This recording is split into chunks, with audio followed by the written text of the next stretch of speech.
Yeah, I think that some of you might be surprised when you hear that we actually turn people away. And the reason being is certain money patterns are not conducive to being a proper builder, right? There's things that you need to do and you need to go work on. And we'll give you guidance, we'll give you the direction, we'll tell you what to do, but we can't do it for you. And until you can start to implement probably better money habits, better money patterns, then we'll come in and actually set the strategy. So believe it or not, what we talk about is not for everyone. It really isn't. I would love to say that infinite banking is for everyone. I know that it can help everyone, but it's not for everyone.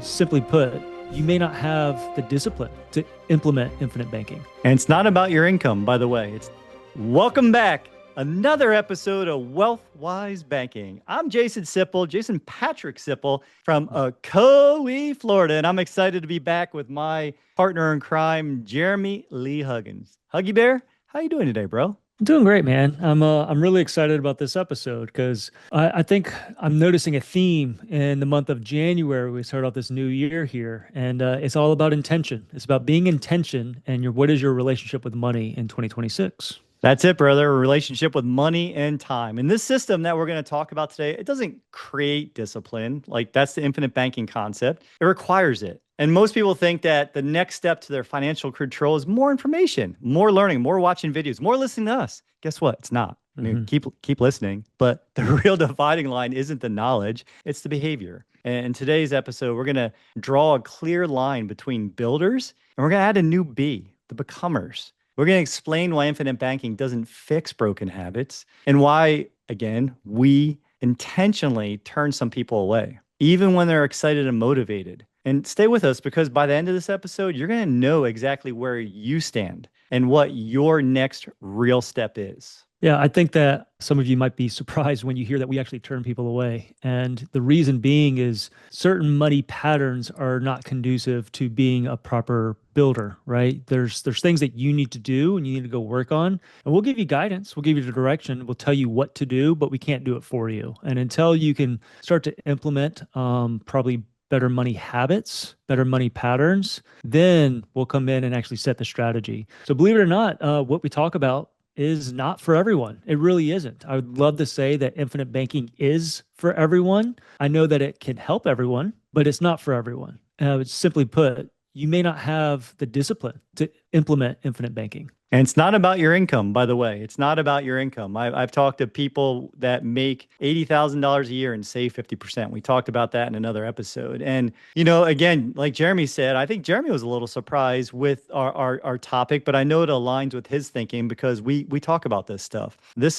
Jeremy, this hurt a little bit. This was actually painful to realize that I have not been doing a lot of folks justice having strategy calls with them. And because they didn't have the behaviors already present to be able to do this. Right. And, the sessions that we have, the strategy sessions, once you've either read Nelson Nash's Becoming Your Own Banker or watched one of our videos, right, about the concept, one of our 60 to 90 minute videos and book that strategy session with us, we're not there for you to learn the basics. We're already assuming when we jump into the call that you can do this, that you're qualified because you're already saving, you're already following the laws of wealth, you're living below your means, you're already operating with intention. And what you're really looking to do is how do you go from being uncommon, that you're already paying yourself first, that you're already living below your means, and that you're already operating with intention? That's already the trifecta there, right, Jeremy? And without that, then the strategy becomes a theory. And that theory is not what's protecting families. And that's the real separator. That's the real line that we're looking for to pair up and to support and to optimize and help people become wealth creators, the builders. Is the question for all of you listening is, are you looking for motivation, or are you already doing all the things right and you're just looking for a better system? Yeah, I think it's really important to mention as well that infinite banking is really only going to magnify what you're already doing at the end of the day, right? If you are intentional with your money, if you come in with good money patterns, or you have the desire, right? If you have the willpower to implement good money patterns, we'll help you get there. And infinite banking is going to help accelerate that. It's going to magnify what it is that you're doing on a regular basis. But you have to come in with intention. And our job, mine and Jason's job, is to really listen to where you are today and where you want to be at a future state. That whole who am I today and who do I want to be later? Yeah, Jeremy, how many people are in this conversation? Oh man, you asked me that last week. Four. I think it's That's four. it, brother. That's it. Sorry, I had to go there just for the fun of it. You know, this is how we create patterns, and this is how patterns have been created in you, whether you know it or not, is you get asked or shown the same ad over and over and over again. And eventually, because you've seen it so many times, that repetition becomes your pattern. And then if you've adopted it because you weren't thinking about it, you have internalized it. And then subconsciously, you're reacting to it and you're thinking, oh, yeah, I've heard that. It's like when you hear, think about how many of you have that guilty pleasure song that you've heard so many times that you thought was so horrible the first time you heard it. And now that you've heard it 3,000 times, you're like, man, I like this song. You start bobbing along to it. And that shows us that that readiness is behavioral, right? It's not intellectual, it's a subconscious formation of our patterns, of our thoughts. And so, Jeremy, how do you define a builder in real life, not on paper? If I'm defining a builder in real life, what I'm looking for is someone with discipline, right? I'm looking for someone who already starts to pay themselves first. They're able to create that reserve. I think that where you warehouse your wealth and the asset that we use is probably the best asset to create, keep, and multiply.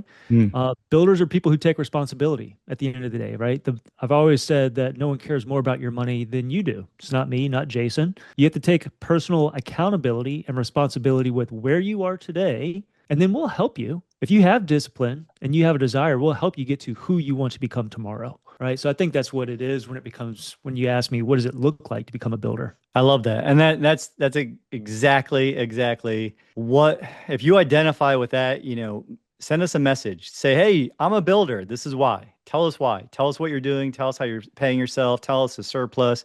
And then where are you storing it? That's always one of the questions I ask Jeremy. When someone tells me, "Yeah, I'm saving, I'm following the first law of wealth, Jason. I'm saving 10%, or I'm saving 15%, or I'm saving 20%." Cool. Where are you saving it? Because Mhm. that could be an opportunity for optimization. That's all we're looking to do. We're looking to change one thing, remember? We're looking to change one thing to help you build for a better tomorrow, to build more guarantees, to have more control, to have more sovereignty. And the becomers, the folks who want to do this is, Jeremy, you were alluding this because, like me, we want to help everybody. The becomers aren't wrong. They're just not there yet. And if, like Jeremy said, if you want to become a builder and you start following these patterns, that's about your thinking and your commitment to that identity, to how you start thinking differently. So for the listeners, which category are you currently in? Are you the builder that Jeremy described, or are you a becomer who's just not there yet? Where do your current habits put you as far as classification goes?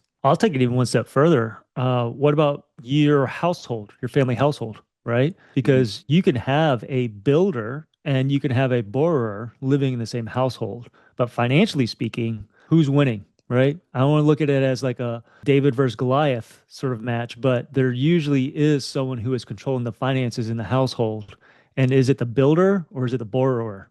And if you need help taking that borrower to become a builder, let's start introducing them and baby step them in and go that becomer route. Like let's just do a self check. Let's say, and this is where Jason gets in really, really good with the families because he's done it in his own family. He's done it with his wife, Patty. He's done it with his children, Connor and Diego, helping to bridge that understanding and helping the family household become a household of builders. Thank you, Jeremy, for that acknowledgement. And it's a work in progress, always. There's always moments because there is time to just enjoy life. Like we were in Ecuador, I had the opportunity to sit down and take out the whole family. And it was a really cool moment. And, in that moment, I thought, well, this is a once in a lifetime, and we're going to do something that I wouldn't normally do. And let me treat everyone. Right. Because I have been disciplined. I have been a builder over the last 4.5 years, where I was always a borrower before that. And that pops up. And the reason I mentioned that story is because, like you just said, you brought up a lot of conversations I've had with folks around,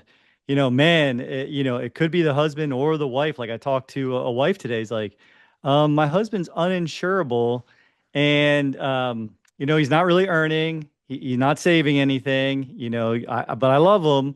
What is there a plan for him? And I was like, not really. just keep doing more of what you're doing, loving him appreciating him. And unless he's really ready to learn about financial discipline and learn the first job of making money, there's not a lot you can help everyone with. So if you have a builder in the family, they might support a whole family of borrowers. And that would not be an easy path. So you want to get the family involved, as Jeremy mentioned, I have. So Yeah, and I think, discipline certainly comes before any sort of design that we have, right? It's the discipline that you have with your own relationship with money. It's who you mhm. are. What do you want to do with the money? Who do you want to become? What's the intention? The pause before the action. That requires discipline. It's thinking smarter. It's not working harder. So before we have any sort of strategy design, usually Jason and I start with getting to know you, getting to know a little bit about your money patterns, understanding where you are in the journey of becoming a builder. Are you just starting out? Are you wanting to become a builder, or are you the spouse or person who's been a lifetime being a borrower and someone said, "Hey, tune into Jeremy and Jason. I think that with your New Year's resolutions, that this podcast is worth listening." And I love that. And like you just said, money and your patterns, money and your discipline, it amplifies whatever that looks like in your life. Without discipline, what's it amplifying? It's gonna feel stressful, tight, reactive, inconsistent. So this, what you're hearing from us, won't fix that. It's just exposing it. Hmm. And Yeah. that's not a judgment. We love all of you. We love everyone who's listening. We appreciate it. And we say bring your friends with you.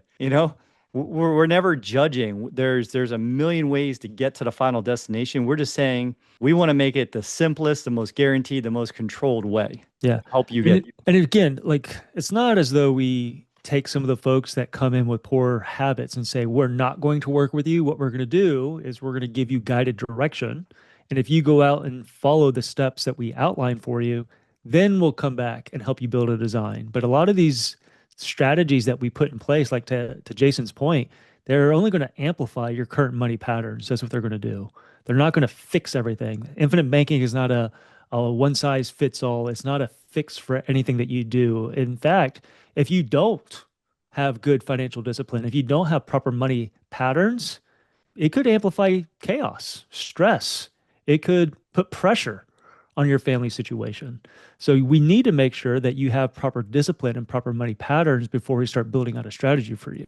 Yeah, that's beautiful. I mean, think about this. Like, how many people, we're at the new year, people have New Year's resolutions. Most of them, not you guys, not the listeners, but all the other people out there not listening, they've probably quit already. We're 6, 7 days in to the year, and they probably already given up on their resolution to get in shape or to save more money and pay themselves first or to have a better relationship. Why? Because they were motivated for a couple days. They didn't have that new habit. Maybe they didn't have an accountability partner, and they didn't have boundaries for themselves. And so when we say, hey, we turn people away, like I said at the beginning, that boundary is respect. It's not rejection. There's a reason we're not just taking every call and then just sorting it out later, because this governance, this idea of discipline first, pay yourself first, it protects everyone, your time, our time. And most importantly, it's going to protect your family over time, because that misalignment, this is to Jeremy's point, that chaos, Jeremy, that you talked about, if you start too early or you start when your pattern, your habit isn't one of discipline, of taking care of yourself, of spending less than you make, of really following the laws of wealth, then that's really going to cause a longer term problem. And you're going to walk away thinking this doesn't work. Hmm.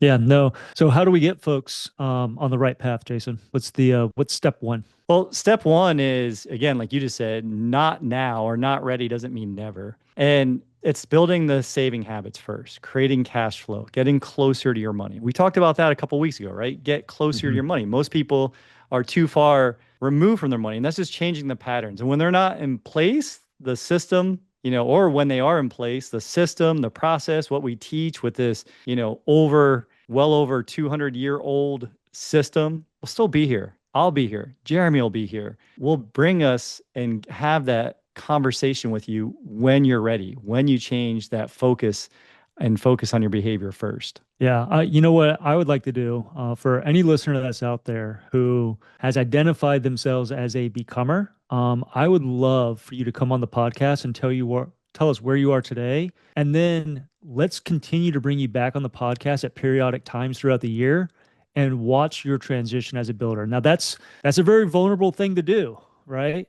I'm asking you to go out and say, one, volunteer, hey, I'm not where I am, but I'd like to go to where you guys are at. I want to be a part of this process. And if you want that one-on-one mentorship, if someone's willing to do that, I will mentor you through the passive income route throughout this whole year. If we have people, if we have one person that comes on and says, hey, I want to share my story, and over the course of 2026, I want to become a builder.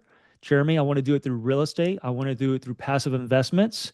I'm looking for a mentor. If you want to come on the podcast, this is my volunteer. I'll do that. I'll take on one person for the year and I'll mentor you one on one. And Jeremy, how can they reach you? How can they get a hold of you? And that's amazing, folks. Just so this wasn't planned, this wasn't expected. I'm a little blown away because I can tell you that Jeremy is, I mean, not only is he a man of his word, he knows his stuff, folks. Like he's saved my family tens of thousands of dollars with just some of the simple strategies that he has shared with us.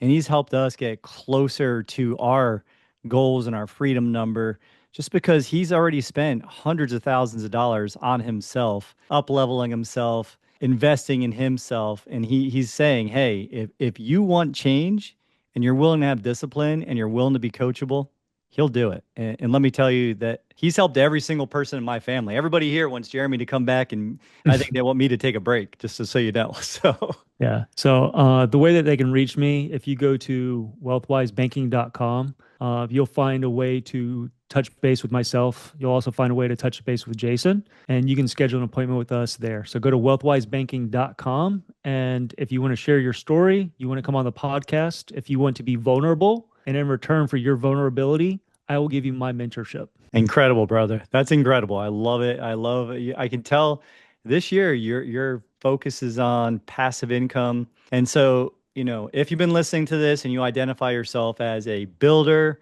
or maybe you're a becomer, or maybe you're still a borrower, remember, none of those things are good or bad. They're just where you're at today. So if you're already saving consistently, following that first law of wealth, you have positive cash flow, you're living below your means, and you're ready for a long-term system with guarantees and absolute control, not motivation, not hope, then you can request that strategy session that Jeremy is saying and respond.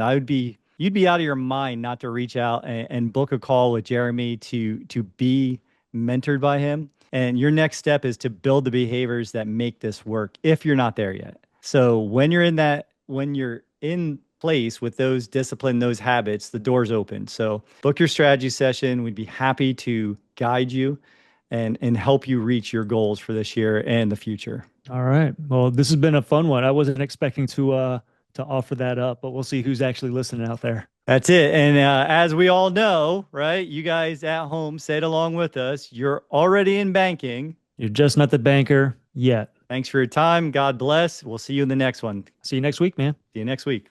Thanks for joining us on WealthWise Banking. If today's episode inspired you, please subscribe, leave a review, and give us a like. It's a simple way to help others discover these empowering strategies and join our community. Together, we're building a network of people who believe financial freedom is within everyone's reach. Remember, financial independence is about making every dollar work for you, one step at a time. Until next time, stay inspired, stay in control, and keep building your legacy the wise way.